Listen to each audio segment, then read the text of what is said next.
Hello again, Joe Forcine, back to talk a little bit about Japanese swords. Oftentimes when you're collecting Japanese swords, a lot of people are used to seeing a Japanese sword the way that they're typically portrayed, which is in mounts. A sword that's mounted often will look something like this. You have your handguard, which is called your suba, which in fact really isn't a handguard. It's designed more to not allow your hand to slide forward onto the blade when in combat. And this is typically what people would think a Japanese sword is going to look like. This particular size is called a wakizashi, and it's a naginata zukuri form, which is very interesting. This particular sword is from the late 1300s, early 1400s, and it has mounts from the late Edo period, which is 1800s or so. They remounted these things over and over and over, so sometimes you'll have a sword blade that has a different age than the actual mounts. Often, too, you'll find these Japanese swords in wooden cases. And those wooden cases are called shirasaya. And shirasaya is designed to allow the sword to breathe.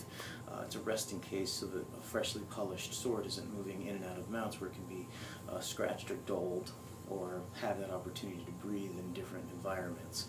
The swords are porous, so therefore they do need sometimes a different resting place, if you will.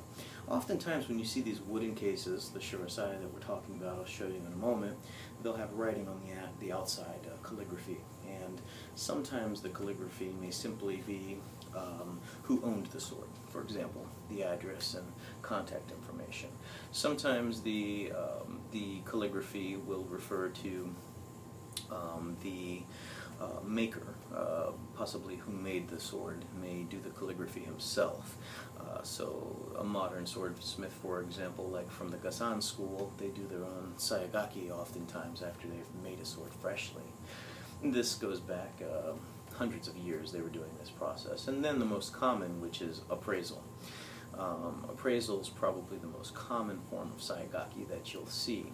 And I love all periods of sayagaki, which is that calligraphy that you see on the shirasaya, and one of my favorites, and it is a person I admire a great deal, probably the leading authority in Japanese swords that possibly has ever lived, and that's Mr. Tanabe, and he is still alive, fortunately, and residing in Japan, and has learned from some of the best authorities in Japanese swords. His teachers were Dr. Kazan Sato and Dr. Homa, and both of them were phenomenal teachers and passed the knowledge that they had obtained for many decades to him, and he's carried that on and done a lot of research on his own as well.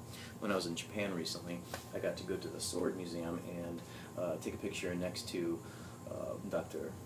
Sato and Dr. Homa. They have statues outside of the Tokyo Sword Museum, and then I was fortunate enough to study with Mr. Tanabe and Mike Yamasaki, which are all leading authorities in the world on Japanese swords. So basically, to show you what a shirasaya looks like, I'll show you. This is what they look like typically. This is a very well done shirasaya that was made for me and commissioned by Mr. Mike Yamasaki. You've probably seen him on Pawn Stars. He's a phenomenal sword authority in the United States. And this was done with a special wood. It can't be done with just any particular wood. It has to be done with one particular wood, which is honoki wood, and it's a type of magnolia. And this has a very beautiful patina, if you will. It's probably about a 35 or 40-year-old piece of wood that was selected. And then the sayagaki that I was speaking about earlier, as you can see, is this absolutely exquisite calligraphy done by Mr. Tanabe. And this is his seal at the bottom and the date that he actually did the sayagaki. So there's quite a bit of information on this Japanese sword here, as you can see. This being one of my favorite makers, Nobukazu, from the Ishido Den, late Shinto. And of course, one of the most important things is if you find a treasure like this out in the woodwork, make sure that you have it restored properly. Don't give it to someone who's going to put it on a belt sander or a grinding wheel. It's not appropriate. It needs to go to a professional polisher that's been formally trained. So this is actually what a Japanese sword should look like once it's been properly polished by a good polisher. This here, if you notice, there's kind of like a white cloud and in the temperline area, and this style of polishing is called geisho polish, or also hadori polish. So this is preferred. Also, you shouldn't be speaking when the sword is out like I am right now, so I'll have to clean this sword in a moment, because some of the spit from your mouth, even the most small and minute amounts, can get on the sword blade and cause rust over time, and never touch the blade with your hands, because the acids from your fingers and whatnot will eventually cause that sword to corrode. So, a couple of tips.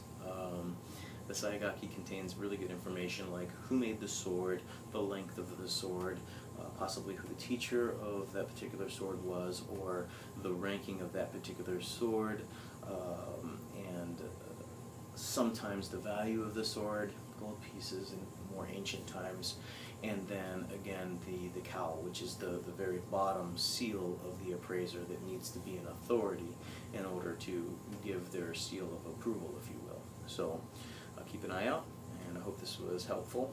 Again, if you need to contact me, you can contact me at joef4396@hotmail.com. I'll be happy to answer any questions that you may have. Thank you so much.